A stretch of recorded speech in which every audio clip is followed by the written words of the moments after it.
Hello everybody. এই test পেপারের 2024 সাল থেকে 25 সালের যে এক্সাম রয়েছে এইচএসের, তার টেস্ট পেপারের আমরা ইংলিশে টেস্ট পেপারের 16 নম্বর পেজটা করব। ঠিক আছে, এটা কমপ্লিট সলিউশন হবে। যারা আমাকে চেনো না, আমার নাম হাবিবুল্লাহ শেখ, ক্লাস 12-এর সলিউশন দেখছি এখানে আমরা। ঠিক আছে, আগেই বলে দিই আমি ভিডিওটা ছাদে বসে শ্যুট করছি, অর্থাৎ শীতকালের দিন ছাদে বসে আছি, তো আশেপাশে আওয়াজ আসবে, ইগনোর ইট। চলো শুরু করি তাহলে। দেখতে পাচ্ছ পেজ নাম্বার 16। দাঁড়াও, এটাকে আমি কালিটাকে একটু বড় করে নিই। ঠিক আছে, আশা করি। চলো প্রথম থেকে তাহলে শুরু করি। তাহলে ইংলিশ পার্ট বি এর সলিউশন দেখি। প্রথমেই বলা হয়েছে প্রোজ থেকে, দেখি answer. The word tantalising is used for. Tantalising শব্দটি এখানে ব্যবহার করা হয়েছে কি ডেসক্রাইব করার জন্য, কোন জিনিসটাকে বর্ণনা করার জন্য। তো এখানে আমাদের উত্তরটা কী হবে? Option A, the girl's hair, মেয়েটির চুলটাকে ট্যান্টালাইজিং বলা হয়েছে। তাহলে ট্যান্টালাইজিং মানে হলো এমন একটা সুগন্ধ যেটা মনটাকে খুশি করে দেয়। তাহলে মেয়েটার চুলটা হবে, এটা হবে নাকি দ্য গার্লস আইজ, মেয়েটির চোখটা, নাকি smell of the girl's hair, মেয়েটির চুলের গন্ধ, নাকি দ্য গার্লস ফেস, মেয়েটির মুখ। তাহলে কোনটা হবে উত্তর? তোমরা সবাই জানো, কমন কোয়েশ্চেন, উত্তর হবে এটা, the smell of the girl's hair, মেয়েটির চুলের গন্ধ। ঠিক আছে, পরেরটা দেখি। পরেরটা রয়েছে, one of the four bearers of Kalam's mother was awarded by the British the title of. কালামের মায়ের একজন পূর্বপুরুষকে ব্রিটিশদের দ্বারা কি টাইটেল দেওয়া হয়েছে? আমরা সবাই উত্তর জানি বাহাদুর। ঠিক আছে, উত্তর হবে বিয়েরটা, বাহাদুর। পরেরটা দেখি। দ্য হারমিট নেভার কুইটেড, হারমিট কোন জিনিসটা কখনোই ত্যাগ করেনি? উত্তরটা কী হবে? The house he lived in, যে বাড়িতে সে বসবাস করতো, নাকি the cottage he lived in, যে কটেজ, যে কুঁড়ে ঘরে সে বসবাস করতো, নাকি the wood he lived in, সেই উড, সেই জঙ্গলে যেখানে সে বসবাস করতো। তো উত্তরটা আমরা সবাই জানি, উত্তর হবে দ্য উড। তাহলে উত্তর হবে option C, the wood he lived in, অর্থাৎ উত্তর হচ্ছে কোনটা? Option C. ওই উড মানে জঙ্গল, ওই জঙ্গল, ওই ফরেস্টটাকে যেখানে সে বসবাস করতো, সেটাকে সে কখনোই কুইট করেনি, অর্থাৎ পরিত্যাগ করেনি। ঠিক আছে, তাহলে উত্তর হলো সি এরটা। পরেরটা দেখি।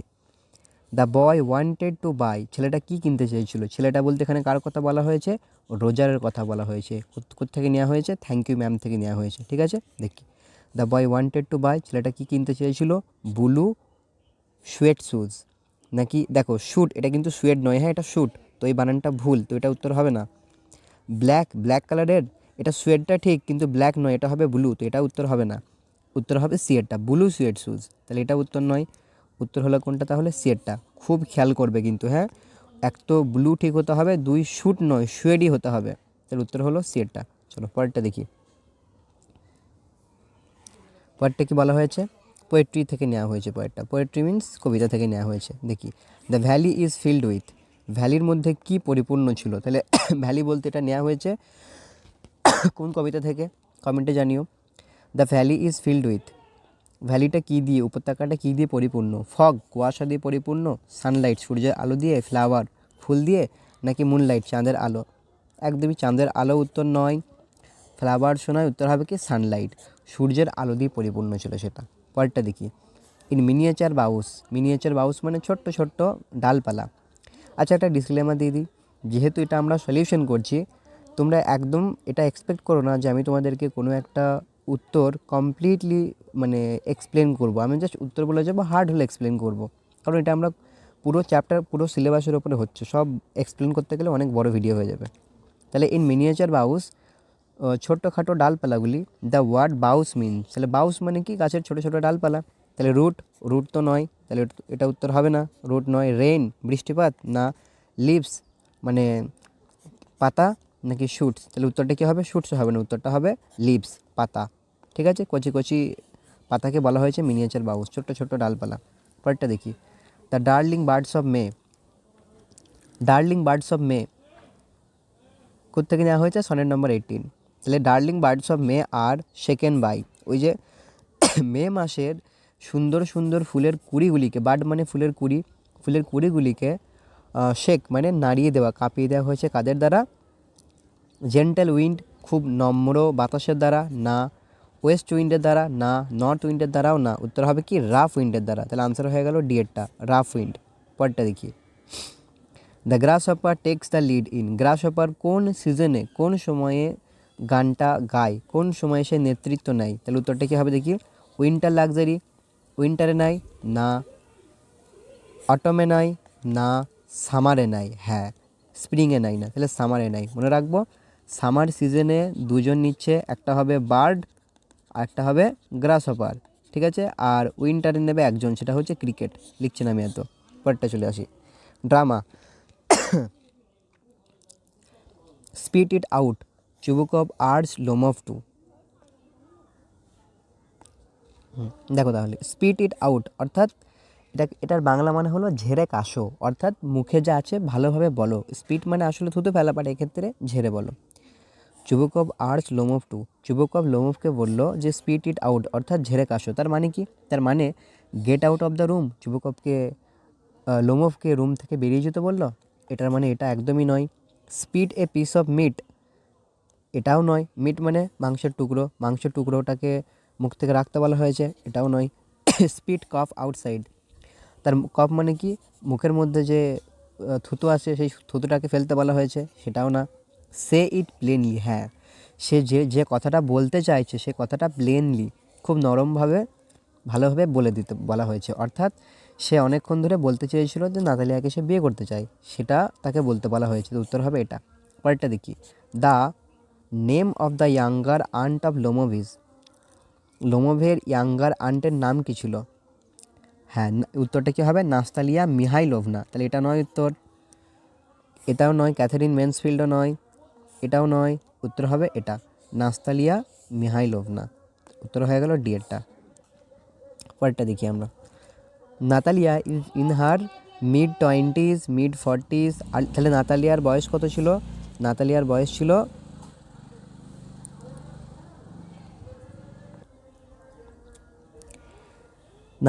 নাতালিয়ার বয়স ছিল 25, তাই না? তাহলে 25 মানে কি? Mid 20s, mid 20s। তাহলে উত্তরটা কোথায় আছে দেখি। মিড 20s, এটাই হবে উত্তর। মিড 40s মানে 45, এটা তো উত্তর নয়। আর্লি 40sও নয়, মিড 30sও নয়। এটা মিড 30s কার? এটা হলো ওই লোমোভের। পরেরটা দেখি তাহলে। চুবুকভ একজন কে ছিলেন পেশায়? তিনি একজন ফিজিশিয়ান ছিলেন, ডাক্তার ছিলেন, ডেন্টিস্ট মানে দাঁতের ডাক্তার ছিলেন, ল্যান্ড ওনার ছিলেন, নাকি মার্চেন্ট ছিলেন? তো এর আনসারটা হবে ল্যান্ড ওনার, ঠিক আছে। চুবুকভ একজন ল্যান্ড ওনার ছিলেন। তারপরে দেখি শর্ট কোয়েশ্চেন দেখি। প্রথম কোয়েশ্চেন কি রয়েছে, তার এটাকে আমি মুছে নিই আগে। প্রথম কোয়েশ্চেন কি রয়েছে? Where did Kalam's father go every morning after the নামাজ? প্রতিদিন সকালে নামাজের পরে কালামের বাবা কোথায় যেতেন? তাহলে কালামের বাবা প্রতিদিন সকালে? আমি পুরোটা না লিখে একবারে লিখে দিতে চেষ্টা করব, ভিডিও যদি বড় না হয়। তাহলে কোয়েশ্চেনটা ছিল where did Kalam's father go every morning after the নামাজ। উত্তরটা হবে স্মল কোকোনাট গ্রুভ। কীভাবে সাজিয়ে লিখব?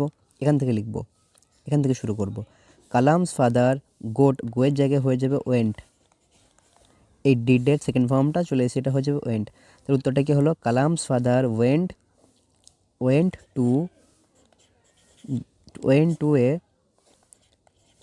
টু এ স্মল কোকোনাট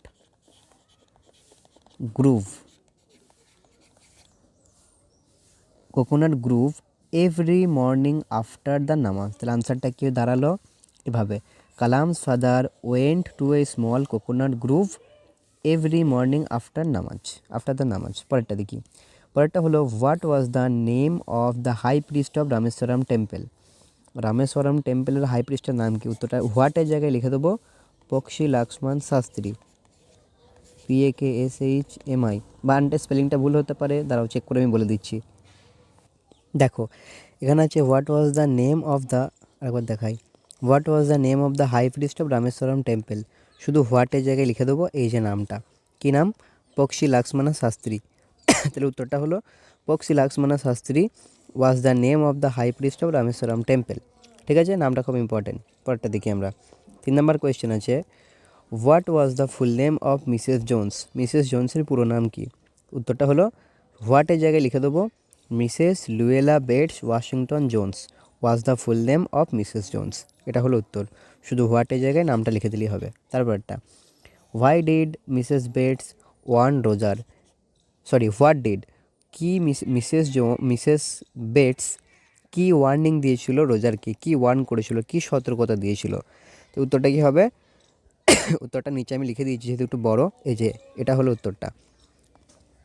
উত্তরটা হলো ইন থ্যাংক ইউ ম্যাম এই গল্পে বাই ল্যাংস্টন হিউজেস, যেটা ল্যাংস্টন হিউজের দ্বারা লেখা হয়েছে, Mrs Luella Bates Washington Jones রোজারকে ওয়ার্ন করেছিল that shoes bought with stolen money will burn your feet, যে জুতোটা তুমি স্টোলেন মানি দিয়ে অর্থাৎ চুরি করা টাকা দিয়ে কিনবে সেটা তোমার পা পুড়িয়ে দেবে। ঠিক আছে, তাহলে মেন উত্তর কোন জায়গা থেকে হলো?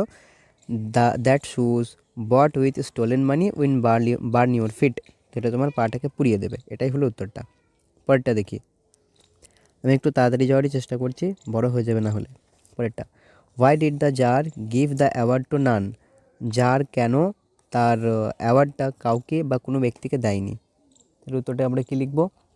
এভাবে লিখতে শুরু করব, দ্য, এভাবে উত্তরটা লিখব, দ্য জার, এখান থেকে দ্য জার গিভ হবে না, এবার হবে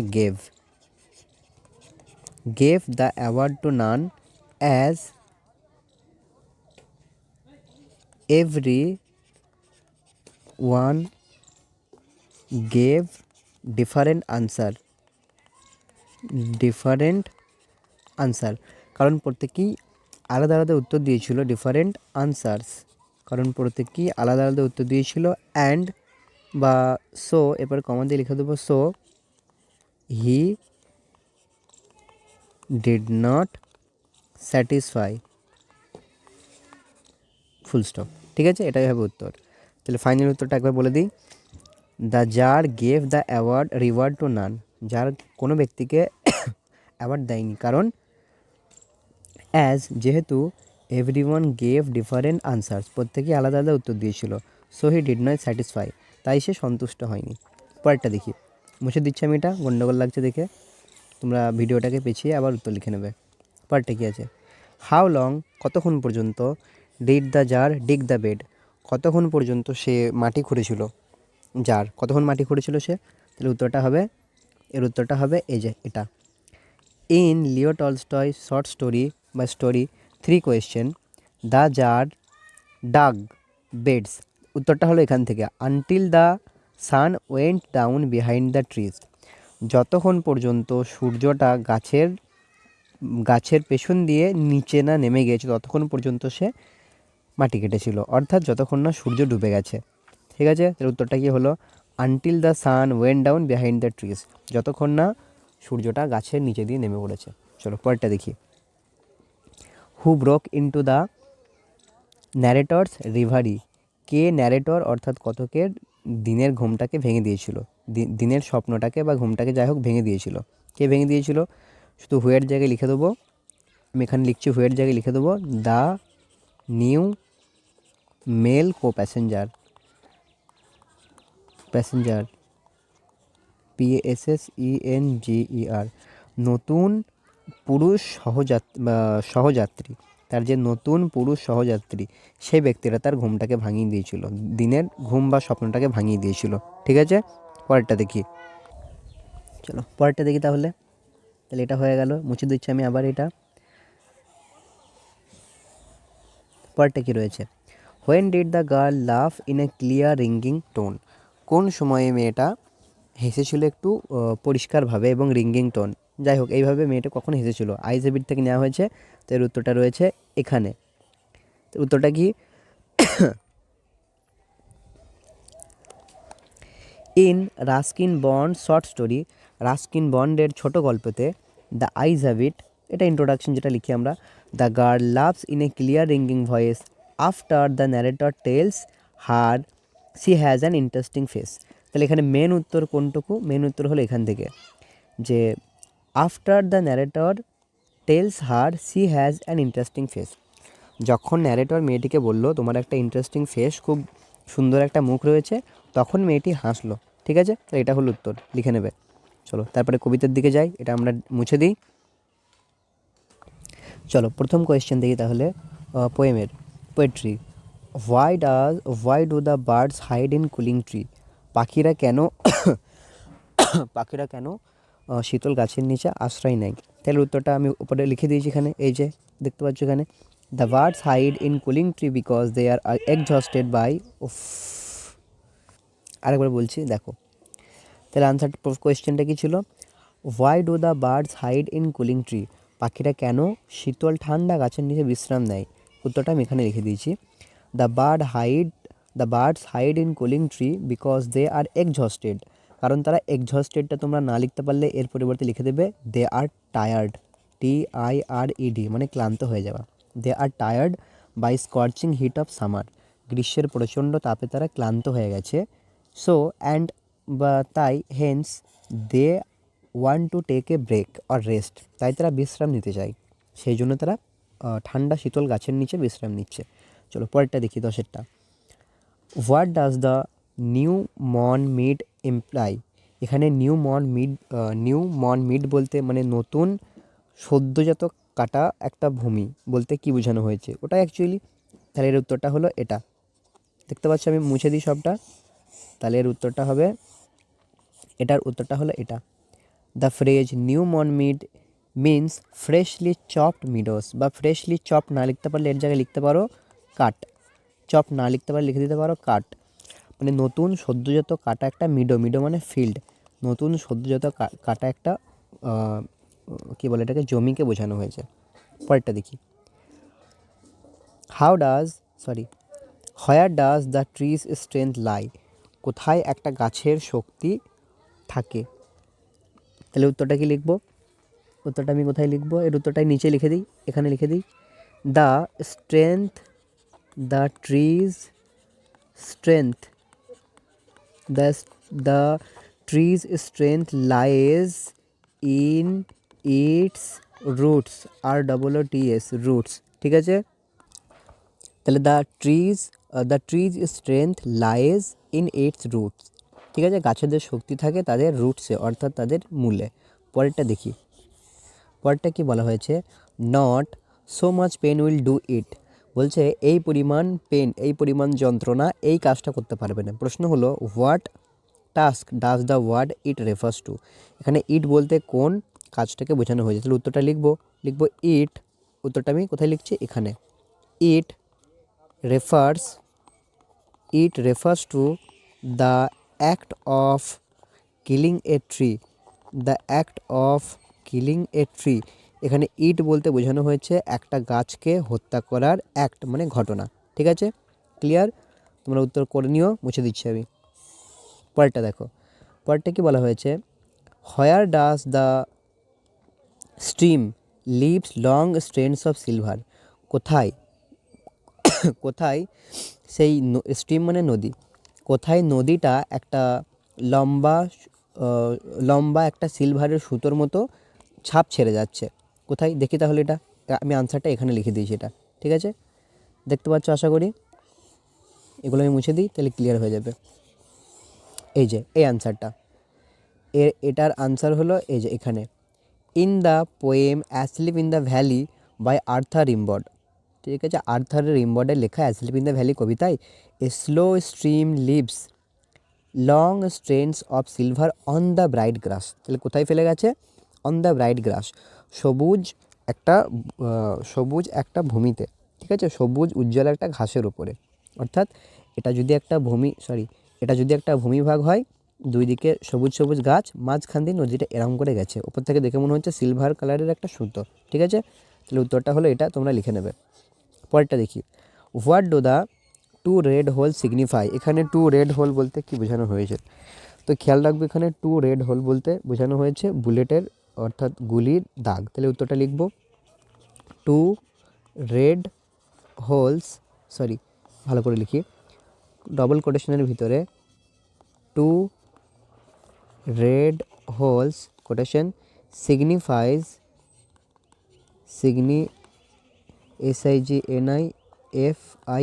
signifies the bullet wounds, অর্থাৎ বুলেটের স্পেলিং ভুল লিখেছি, BULLET, বুলেট উন্ডস, অর্থাৎ বুলেটের উন্ড মানে হলো ঘা, ক্ষত, বুলেটের ক্ষত। ঠিক আছে, clear. 2 red hole signifies the bullet wounds, অর্থাৎ গুলি চালালে যে দাগটা হয় সেই দাগটাকে বোঝানো হয়েছে। চলো পরেরটা দেখি। তোমরা এটা সাজিয়ে লিখতে পারো যে কোন গল্প থেকে কোন পোয়েম থেকে নেওয়া হয়েছে, কার দ্বারা লেখা। পরেরটা দেখি।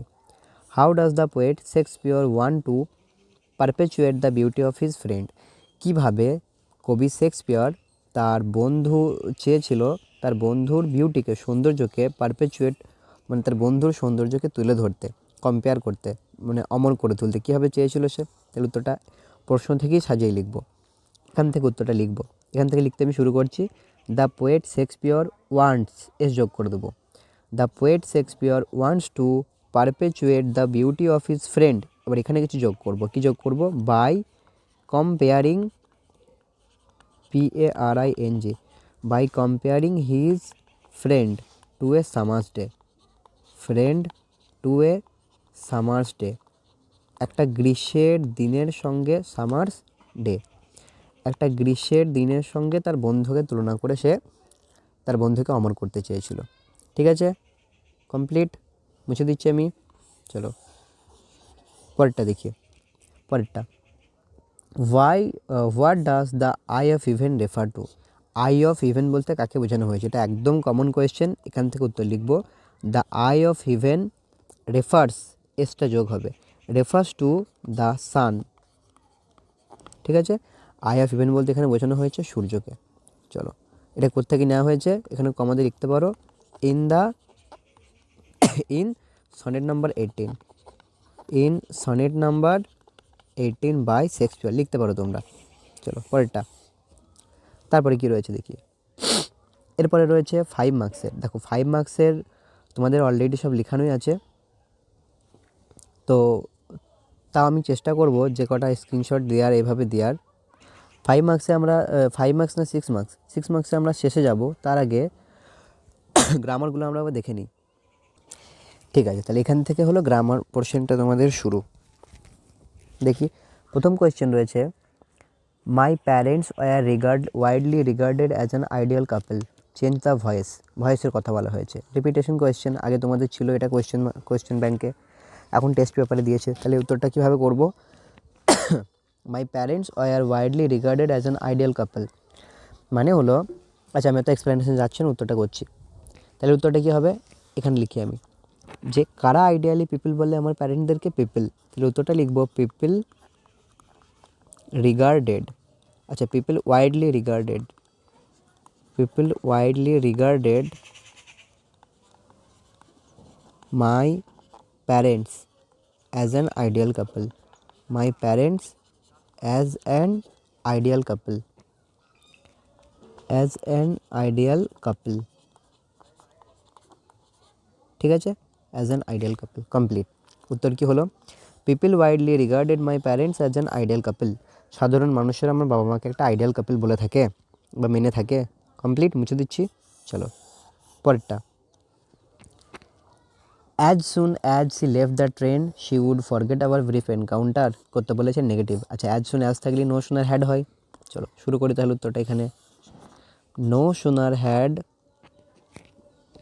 এক minute, no sooner had she, subject নিয়ে নেবো, শি লেফট দ্য ট্রেন,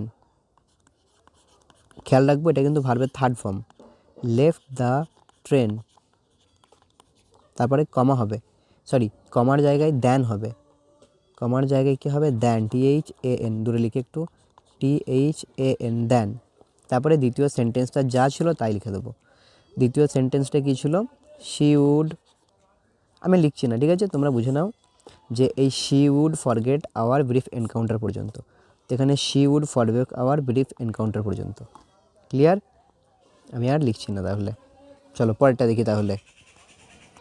পরেরটা কি আছে, this is the best time use positive degree of best, তাহলে এটার পজিটিভ ডিগ্রি অফ বেস্ট করতে বলেছে, তাহলে this is the best time, তাহলে কী করতে হয়, no other, no other time is as good as this.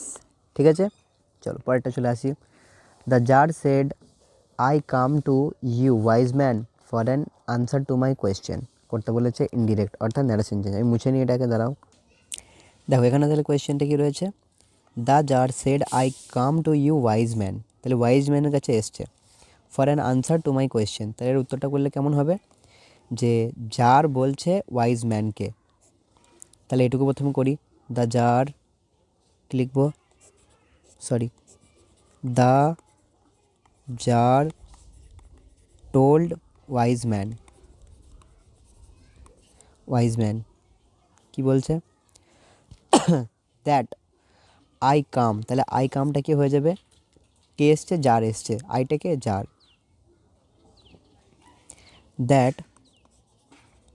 He came to, he came to him, সে তার কাছে এসছে, ফর কী ছিল এখানে, for an answer to my question, না তার কোয়েশ্চেনের উত্তর, for his question, for his question, ভুলে গেলাম আবার, for an answer to his question, for an answer to his questions. ঠিক আছে, তাই এটা হলো উত্তর। দুটো জিনিস এখানে চেঞ্জ হলো, একটা হলো হি, আইটা হি হয়ে গেল, কামটা কেম হয়ে গেল, কারণ এটা পাস্ট টেন্স হয়ে যাবে, এখানে হিম হয়ে গেল এটা, আর এটা হিজ হয়ে গেল। ক্লিয়ার, চলো পরেরটা দেখি। পরেরটা রয়েছে there is nothing to argue about, এখানে তর্ক করার কিছুই নেই, rewrite using the noun form of argue, তাহলে আর্গুমেন্ট, তাহলে there is nothing to argue about, এটা কেমনভাবে করব, আর্গুমেন্ট কীভাবে বসাবো, আমরা লিখব there is nothing to go about an argument, about an argument, ARGUEMENT। ঠিক আছে, এখানে এখানে কিছুই নেই, দেয়ার ইজ নাথিং, এখানে কিছুই নেই two go about an argument, তর্ক করার মতো। ঠিক আছে, বেশ, পরেরটা দেখি। পরেরটা রয়েছে the water dripping from his face, ছেলেটার মুখ থেকে জল গড়িয়ে পড়ছিল, the boy looked at her, ছেলেটা তার দিকে তাকিয়েছিল। ঠিক আছে, দুটো সেন্টেন্সে স্প্লিট ভাঙতে বলেছে, তাই প্রথম সেন্টেন্সটা কী হবে, প্রথম সেন্টেন্স হবে 1 number sentence, the water dripped from his face, এটা হলো 1 number sentence, full stop. 2 number sentence কী হবে, দ্য বয়, দ্য বয় নয় হি করে দেবো, হি, এই যে এখান থেকে looked at her, sorry looked at her, he looked at her. Clear, দুটো সেন্টেন্স হয়ে গেল আলাদা আলাদা। দেখো এখানে যেটা রয়েছে আর্টিকেল প্রিপোজিশন যেটা তোমাদের রয়েছে, এটা একদম বই থেকে হুবহু আসে, তো প্রথম দেখে করে নিই। The tsar turned round and saw a bearded man. ঠিক আছে, তাহলে প্রথমটা কি হলো, a bearded man, coming, a bearded man came running dash the wood, came running out of the wood. ঠিক আছে, এখানে দুটো ড্যাশ থাকার দরকার ছিল, আউট, এখানে আরেকটা ড্যাশ থাকা দরকার ছিল। ঠিক আছে, আউট অফ দ্য উড। ঠিক আছে, তারপর এখানে full stop, the man held his hands pressed against. ঠিক আছে, press against his stomach and blood was flowing under them, from under them, blood was flowing from under them. এখানে দুটো করে dash দিতে হতো, কোয়েশ্চেনটা একটু ভুল আছে এখানে, যাই হোক এখানে দুটো ড্যাশ দিতে হতো, না হলে আন্ডারটা লিখে দিতে হতো। ঠিক আছে, তো এটা হলো সলিউশন। তারপর একটা রয়েছে কি এরর কারেকশন, একটা ভুল থাকবে, ভুলটাকে ঠিক করা। I would say my was a secure childhood, এটা এপিজে থেকে নেওয়া হয়েছে, অর্থাৎ এখানে আনসারটা কী হবে, মাইন। তোমরা বইটা খুলে দেখে নাও, স্ট্রং রুটে লেখা আছে mine was a secure childhood, তো আনসারটা হতো এখানে মাইন। চলো তারপরে দেখি, তারপরে আছে কি সম্পর্কে, আনসিন রয়েছে। চলো আনসিনটা পড়ে দেখি কতগুলি কোয়েশ্চেন আছে। দাঁড়াও এই পেজটাকে আমি হটিয়ে দিই, এই পেজটাকে সরিয়ে দিলে তোমাদের বুঝতে সুবিধা হবে। চলো তাহলে কোয়েশ্চেন আনসিনটা প্রথম পড়ে নিই। প্রথমেই বলছি, যেহেতু আমরা আমরা বাংলা মিডিয়ামের, তো আমাদের প্রতিটা আনসিনের প্রতিটা ওয়ার্ডের যে মানে জানবে এমন কোনো মানে নেই। তা সত্ত্বেও তোমরা আনসার করতে পারবে কীভাবে, পুরোটাকে ভালোভাবে পড়ে নাও তাহলে। চলো শুরু করি। The year 1901 was very important in Rabindranath Tagore life. 1901 সালের জীবনটা রবীন্দ্রনাথের জন্য, 1901 সালের বছরটা রবীন্দ্রনাথ ঠাকুরের জন্য অত্যন্ত গুরুত্বপূর্ণ ছিল। It was sorry it saw the foundation of his school Santiniketan. তাহলে এই 1901 সালে তার স্কুল শান্তিনিকেতন প্রতিষ্ঠিত হয়েছিল, সেই জন্য তার কাছে ইম্পর্টেন্ট ছিল। শান্তিনিকেতনের মানেটা লেখা আছে দ্য পিস রিট্রিট, যেখানে শান্তির আবাসয়। ঠিক আছে, কোথায় তৈরি হয়েছিল? অ্যাট বোলপুরে। কোন জেলা? বীরভূম জেলা। He became the editor of the old and famous Bengali Literary journal Bangla দর্শন। তাহলে বাংলা নাকি আছে বঙ্গদর্শন। তাহলে বঙ্গদর্শন নামে একটা জার্নাল মানে পত্রিকার তিনি ওল্ডেস্ট, সবচেয়ে পুরনো এবং বিখ্যাত একজন এডিটর ছিলেন। ঠিক আছে, এডিটরকে লেটার তোমরা লিখেছো, সে এডিটর ছিলেন। At one time edited by Bankimchandra Chattopadhyay. একই সময়ে বঙ্কিমচন্দ্র চট্টোপাধ্যায় একটা এডিটর ছিলেন। তিনি ছিলেন famous literary personality of the 19th century Bengal. তাহলে ঊনবিংশ শতকে বেঙ্গলের একটা খুব বিখ্যাত তিনি পার্সোনালিটি ছিলেন, ব্যক্তিত্ব ছিলেন। The intention behind his, intention মানে হলো উদ্দেশ্য, তার উদ্দেশ্য ছিল behind establishment of school at বোলপুরে এই শান্তিনিকেতন তৈরি করার পেছনে তার উদ্দেশ্য কী ছিল? To form the nucleus of cultural organization. ঠিক যেমন কোষের মধ্যে একটা নিউক্লিয়াস থাকে যেখানে সব মেন জিনিসগুলি থাকে, ঠিক সেরকম বাংলার মধ্যে একটা কালচারাল অর্গানাইজেশন, যে বাংলার যে সংস্কৃতি সেগুলিকে বজায় রাখার জন্য তিনি একটা নিউক্লিয়াস কেন্দ্র তৈরি করতে চেয়েছিলেন শান্তিনিকেতনে। On the model of ancient Indian forest school. কেমনভাবে? যেমনভাবে প্রাচীন যুগের ইন্ডিয়ার স্কুলগুলি ছিল তেমনভাবে। Through the imparting of education would gradually become a centre of international culture. এবং এইভাবে শিক্ষাকে তার সঙ্গে কেন্দ্রীভূত করে তিনি ইন্টারন্যাশনাল কালচার, অর্থাৎ একটা হয় দেশের কালচার ন্যাশনাল, ইন্টারন্যাশনাল মানে বাইরের দেশের সঙ্গে কালচারের সঙ্গে ধীরে ধীরে তিনি মিক্স করতে চেয়েছিলেন, সবার মধ্যে তিনি এই ভারতীয় কালচারকে তুলে ধরতে চেয়েছিলেন। হেয়ার, এখানে ইন সাচ এ স্কুল, এরকম একটা school was এভলভড his conception of the perfect world citizen. এইভাবে তিনি একটা পারফেক্ট ওয়ার্ল্ড সিটিজেন, অর্থাৎ পৃথিবীর একটা হয় দেশের সিটিজেন, ভালো দেশবাসী, তিনি একটা ভালো পৃথিবীবাসীর কনসেপ্ট শুরু করেছিলেন।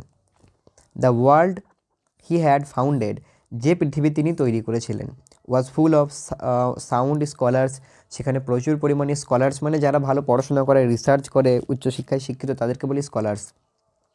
বিভিন্ন স্কলার্স থাকবে, but not of sound men, সেখানে শুধুমাত্র যে but not of sound men, and it was with the purpose of bringing out sound men that his school was started. লাইনটা আবার একবার পড়ি। এখানে বলা হয়েছে was full of sound scholars, সেখানে অনেক রকমের স্কলার্স থাকবে, but not of sound mens, শুধুমাত্র যে মানুষ থাকবে, পুরুষ থাকবে তাই নয়। And it was with the purpose of bringing out sound men that his school was started. এবং তার যে এই যে স্কুলটা, মানে তার এই স্কুলটা তুলে ধরার উদ্দেশ্য ছিল যে তিনি তুলে ধরতে চান আরও ওই সমস্ত মানুষদেরকে স্কুল তৈরি করার সঙ্গে সঙ্গে যারা হয়তো রিসার্চ করতে চায়, এরকম টাইপের। তা মানেটা না বুঝলেও করতে পারবো, চলো দেখি তারপরে। Rabindranath was awarded the Nobel prize for literature in 1930। ঠিক আছে, 1913 সালে নোবেল প্রাইজ দেওয়া হয়েছিল লিটারেচারের জন্য, সাহিত্যের জন্যে। লিটারেচার মানে সাহিত্য। তারপরে দেখি, and a shower of honours followed that. ঠিক আছে, এখানে দেখো অনেক শাওয়ার মানে মানে বৃষ্টিপাত করা হয়েছিল কিসের? অনার, সম্মানের। And honorary directorate was conferred upon him by university of Calcutta. ঠিক আছে, ইউনিভার্সিটি অফ ক্যালকাটা থেকে তাকে ডিরেক্টরেট দেওয়া হয়েছিল ইন দ্য সেম ইয়ার, একই বছরে, ইন 1940, 1914 সালে হি ওয়াজ নাইটেড, অ্যাকচুয়ালি তাকে নাইটহুড উপাধি দেওয়া হয়েছিল, এরকম টাইপেরই মানে আসছে। ইন 1919 সালে protest again the Jallianwala Bagh massacre in Punjab. পাঞ্জাবে 1919 সালে জালিয়ানওয়ালাবাগ যে হত্যাকাণ্ড হয়েছিল, রবীন্দ্রনাথ রিনাউন্সড হিজ টাইটেল, সেই জন্য সেই জায়গায় রবীন্দ্রনাথ তার এই নাইটহুডের টাইটেলটা তিনি ফেরত দিতে চেয়েছিলেন। But although the renunciation was declined, he himself never used this title again. এবং তিনি কি করেছিলেন, এই টাইটেলকে তিনি সম্পূর্ণভাবে প্রত্যাখ্যান করে দিয়েছিলেন এবং তিনি কখনোই এটা আর ব্যবহার করেননি। ইন 1921 1921 সালে he opened Visvabharati at Bolpur. বোলপুরে তিনি বিশ্বভারতী স্থাপন করেন, বিশ্বভারতী বিশ্ববিদ্যালয় স্থাপন করেন। Turning his original Santiniketan into a world university, একটা আলাদা ইউনিভার্সিটি তিনি তৈরি করলেন শান্তিনিকেতনেই। An innovation came from Oxford in 1928। 1928 সালে অক্সফোর্ড থেকে একটা ইনভিটেশন একটা আমন্ত্রণ এলো to deliver the Hibbert lecture, Hibbert নামক একটা লেকচার দেওয়ার জন্যে। This he accepted but could not deliver the lecture on that occasion owing to illness. তিনি একটু অসুস্থ হওয়ার কারণে সেখানে তিনি অ্যাকসেপ্ট করেছিলেন সেই ইনভিটেশনটা, বাট তিনি যেতে পারেননি এবং লেকচার দিতে পারেননি তা কিছু অসুস্থতার জন্যে। He visited Russia in 1931। 1931 সালে তিনি রাশিয়া ভিজিট করেছিলেন। Wrote a book on the impression he gathered about life and thought of people. এবং তিনি তারপরে একটা বই লিখেছিলেন মানুষের অনুভূতি, জীবন এসব নিয়ে। ইন 1940 1940 সালে he received from Oxford University D Litt. এটা হয়তো কোনো উপাধি হয়তো হবে বা পুরস্কার। In a special convocation held in Shantiniketan. শান্তিনিকেতনে একটা স্পেশাল একটা কোনো কম্পিটিশন হয়েছিল, সেখানে তাকে ওই পুরস্কারটা দেওয়া হয়েছে। The honour seemed a little belated. তাহলে এই পুরস্কারটা মানে এই সম্মানটা অনেকটা মনে হয়েছিল অনেকটা বিলেটেড মানে কোনো কাজ যখন হওয়া দরকার তার পরে হওয়া, মানে কেউ মারা যাওয়ার পরে পুরস্কার পাওয়া এরকম আর কি, অনেক লেটে হয়েছিল। বেশ, এবার কোয়েশ্চেন আনসারগুলো দেখি, ট্রু ফলস, সত্য মিথ্যা। প্রথমটা, Rabindranath modelled his school at Bolpur on Indian institute of science. তিনি তার স্কুলটা মানে তিনি মডেল স্কুল তৈরি করেছিলেন বোলপুরে on Indian institute of science, না ইন্ডিয়ান ইনস্টিটিউট অফ সায়েন্স নয়, এটা তো একদমই ভুল। তাহলে প্রথমটা কী হবে, ইন্ডিয়ান ইনস্টিটিউট অফ সায়েন্স আমরা কোনো জায়গায় দেখিনি কথাটা, তাহলে এটা কী হবে, একটা হবে আমাদের ফলস, একটা হলো আমাদের ফলস। পরেরটা দেখি, বিশ্বভারতী ওয়াজ ওপেন্ড ইন 1940। 1940-এ দেখা যাক। 1940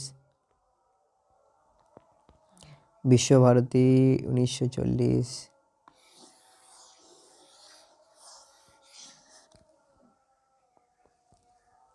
1940 ইম্পর্টেন্স ফাউন্ডেশন অফ শান্তিনিকেতন। এটা তো শান্তিনিকেতন হলো বিশ্বভারতী।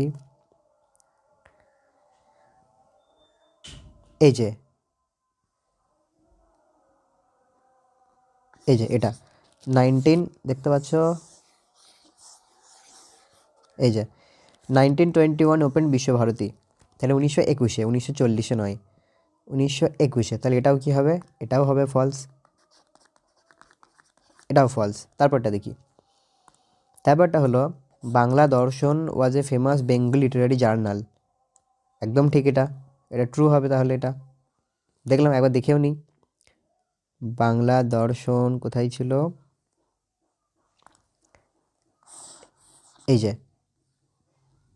এই যে ফেমাস, দেখতে পাচ্ছ, ফেমাস লিটারারি জার্নাল বাংলা দর্শন, তাহলে এটা ট্রু। তাহলে এটা হবে, তিনেরটা হবে ট্রু।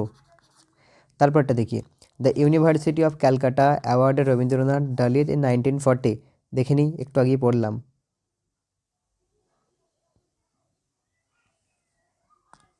কোথায় আছে, নোবেল প্রাইজ হলো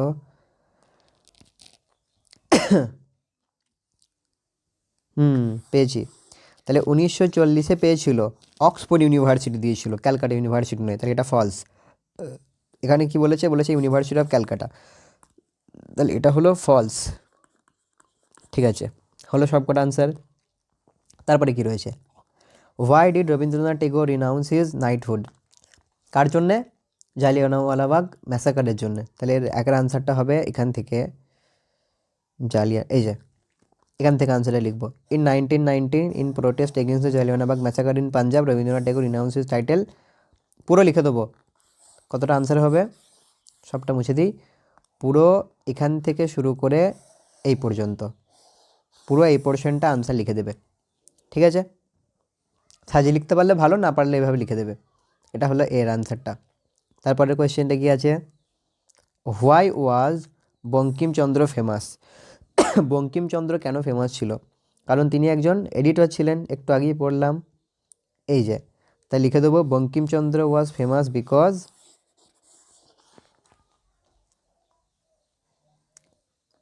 because at one time he was the editor of, এই যে তাহলে এখানে আনসারটা লিখবো, দাঁড়াও এখান থেকে। At one time edited by Bankimchandra Chattopadhyay, a famous literary personality 19th century. তাহলে এখানে আনসারটা লিখিয়ে দিই নাকি? লিখি তাহলে বঙ্কিম, কোথায় লিখবো আনসারটা, দাঁড়াও। তাহলে এখানেই লিখি, দাঁড়াও। এই যে বঙ্কিম চন্দ্র চট্টোপাধ্যায়, তোমরা লিখে নেবে, আমি শর্টে লিখছি। ওয়াজ famous because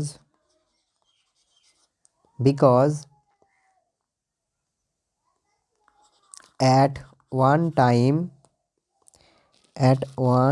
time he was the editor of কি ছিল, বঙ্গদর্শন। হ্যাঁ, Bangadarshan, BANGO, Bangadarshan, DARSHAN, Bangadarshan Bengali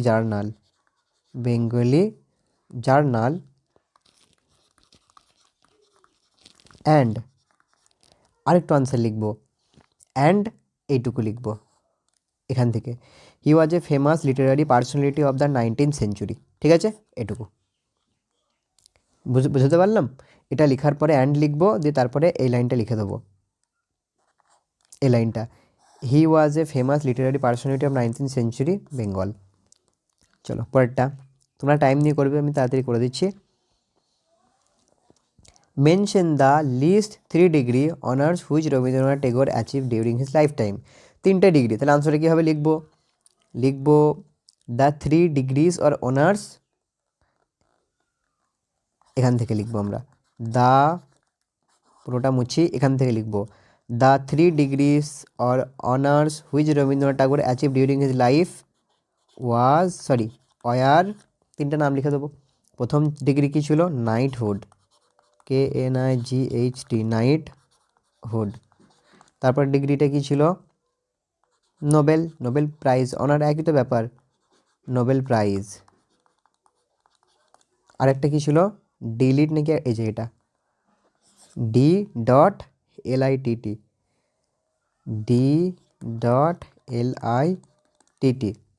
আর কিছু ছিল?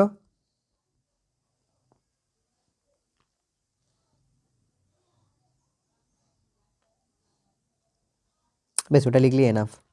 তারপর আর কোনো কোয়েশ্চেন ছিল এখান থেকে? না, আর কোনো কোয়েশ্চেন ছিল না। তাহলে আনসিন তোমাদের হয়ে গেল, আনসিনটা কমপ্লিট হয়ে গেল। তারপরে কি রয়েছে দেখে নিই।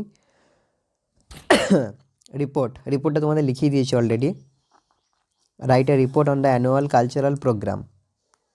একটা রিপোর্ট লিখতে বলা হয়েছে অ্যানুয়াল কালচারাল প্রোগ্রামে, তোমার স্কুলের ম্যাগাজিনের মাধ্যমে 150 ওয়ার্ডে। ঠিক আছে, the report is to be published in your school magazine, যে স্কুলের ম্যাগাজিনে পাবলিশ হবে। এটা হলো লেটার। প্রিসি রাইটিং তো এমনিতেও করি না আমরা, না মার্কস কম পাওয়া যায়, এটা বাদ।